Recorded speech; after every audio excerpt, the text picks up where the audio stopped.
सोचिए, एक ऐसी धरती जहां इंसान और देवता के बीच की सीमा धुंधली हो जाती है, जहां हर पेड़, हर नदी, हर चट्टान किसी रहस्य की रखवाली कर रही हो और जहां इंसान अपनी हद पार करता है, देवता स्वयं उतर आते हैं न्याय करने। यही है कंतारा चैप्टर 1। एक फिल्म नहीं, बल्कि सनातन आत्मा की गूंज। इस बार कहानी 13वीं सदी में जाती है, जब राजाओं और देवताओं के बीच वचन का खेल चलता था। वचन का खेल सुना था ना, माहिष्मति मेरा वचन ही शासन है। और एक साधारण मानव को दैवी योद्धा बनने का वरदान मिलता है।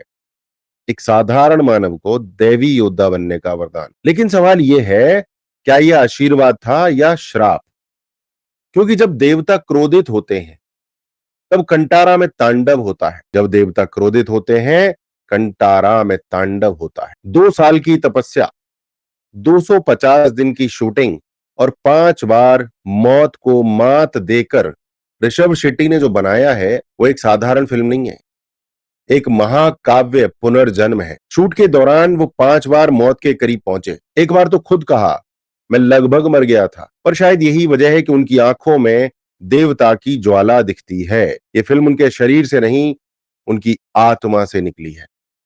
और इस बार उनका किरदार केवल जंगल की रक्षा नहीं कर रहा है, वो धर्म की रक्षा कर रहा है। जब वो तांडव करता है, कैमरा कांप जाता है और दर्शक को लगता है अब बस देवता सामने खड़े हैं। परंतु जितनी दिव्यता इस फिल्म में है, जितनी दिव्यता इस फिल्म में है, उतने ही मसाले इसके पीछे छिपे हैं।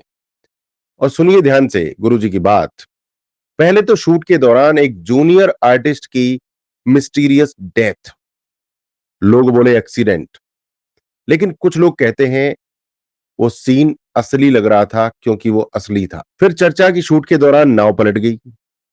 मेकर्स ने बोला गलत खबर, लेकिन फैंस बोले कुछ तो था उस नदी में, कुछ अदृश्य शक्ति। और अब सुनिए सबसे शॉकिंग बात। ऋषभ शेट्टी ने खुद कहा, मैं 4-5 बार मरने से बचा। अब सोचिए, क्या कोई इंसान बार बार मौत को देखकर भी शांत रह सकता है? या फिर सच में देवता उस पर सवार थे? क्या सच में देवता ऋषभ शेट्टी पर सवार थे? बात करते हैं उस नंबर की जो हर निर्माता का सपना होता है, 500 करोड़ क्लब। कंतारा चैप्टर 1 ने ऐसा बॉक्स ऑफिस फाड़ा कि बड़े बड़े सुपरस्टार हिल गए। पहले दिन 90 करोड़, 9वें दिन 350 करोड़ और अब 500 करोड़ पार। और सोचिए, ये सब बिना किसी बड़े स्टार कास्ट या विज्ञापन ड्रामे के। यह है जनता का आशीर्वाद, संस्कृति की ताकत और कला की जीत। ऋषभ शेट्टी अपने मंदिर दर्शन के बाद बोले, ये फिल्म मैंने नहीं बनाई, भगवान ने मुझसे बनवाई है। जैसे राकेश किशोर बोले कि मैंने जूता नहीं मारा, भगवान ने जूता मरवाया। यही है इस फिल्म की आत्मा और यही है उसकी सनातन ऊर्जा। बात करते हैं बॉलीवुड के पाखंड की, जो देवता को विलेन बनाता रहा। बॉलीवुड ने हमेशा देवताओं को विलेन बनाया है। बहुत सारे लोग इस बात को कहने से डरते हैं, पर गुरुजी नहीं डरता। जब कंतारा जैसी फिल्में सनातन संस्कृति को महिमा मंडित कर रही हैं, तब बॉलीवुड ने वर्षों तक क्या किया? कभी पंडित को विलेन दिखाया, पंडित को दुराचारी दिखाया, कभी सन्यासी को हिपोक्रेट दिखाया, कभी मंदिर को भ्रष्टाचार का प्रतीक दिखाया, कभी शिवलिंग की मजाक बनाई गई। बॉलीवुड की फिल्मों में अगर किसी ने जय श्री राम कहा, तो उसे पागल माना गया। लेकिन अल्लाहू अकबर कहने वाला हीरो और लिबरल दिखाया गया। ऐसा 40-50 साल से बॉलीवुड में होता आया है।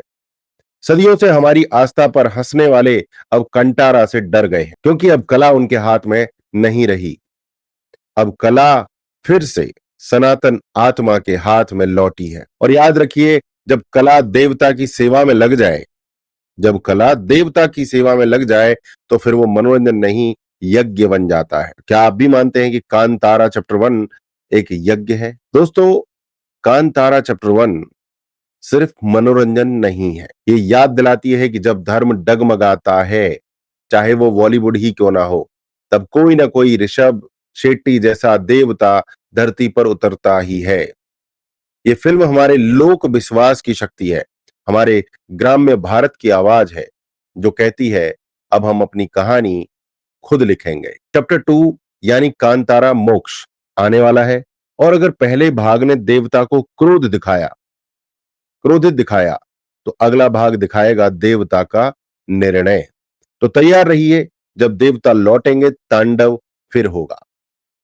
मैं हूं सुनील चौधरी, आपका तांडव कोच, डिजिटल मार्केटिंग कोच, सनातनी कोच, जो हर फिल्म के भीतर छिपे संदेश को सनातन दृष्टि से समझाता है।